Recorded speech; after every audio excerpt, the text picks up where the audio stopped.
how can the youth assist in diffusing violence, both individually and also community, in a community kind of a setting? Okay. I don't know what's happening at the grassroots right now, but I know the last time there was some youth trying to create peace.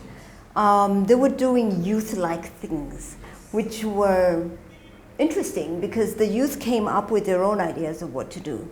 I think the first thing we need to do is engage the youth. Let them create what they feel they want to do and then empower them, rather than have institutions or NGOs coming in and saying, we're coming to create peace in your whatever. Tell them, okay, fine, where NGOs come, you know, what do you want to do? And let them come up with their concepts. Let them own the movement.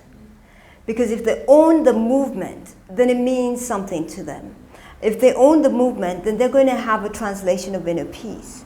My action translates to the way I feel.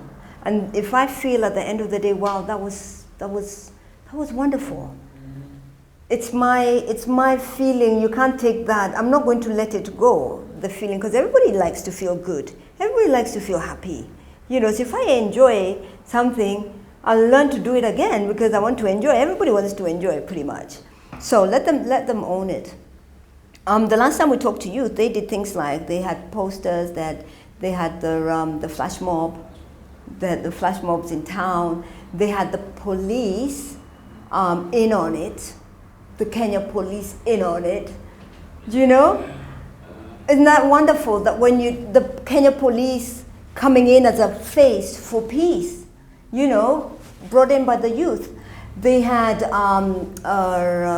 they went painting the walls, graffiti. They had graffiti days where they went and did graffiti on the walls, just to promote peace, you know, graffiti peace graffiti ones. So, I mean, you could come up, they had talks and get a radio, they had, you know, they came up with stuff that they wanted to do. So let's have a conversation with them. Right, and let's have a conversation with them now. Let's not wait until the last minute when they're already been bought by other people. And then let them start to create. And let this creation continue so that you can even hold the results accountable.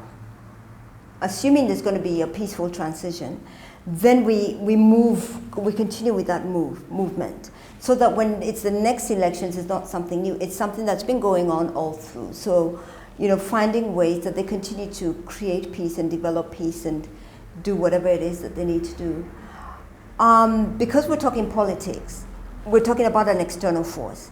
But when I talk psychology, it's always from the inside out.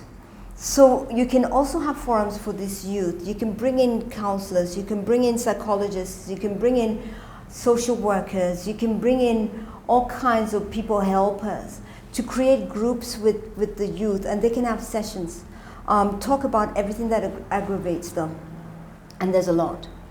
So we can create forums for them. Whenever you go on your campaigns, you can invite our psychologists to come, and alongside that, you can have focus groups where we can work with emotions, work with thought patterns, work with relationship experiences, work with self-esteem, self-worth, work with perception, work with who am I, why am I here, purpose, meaning of life, all those things, so that we are empowering them. We're making them a better person. And so when they go out to create something, that's what they'll be putting in.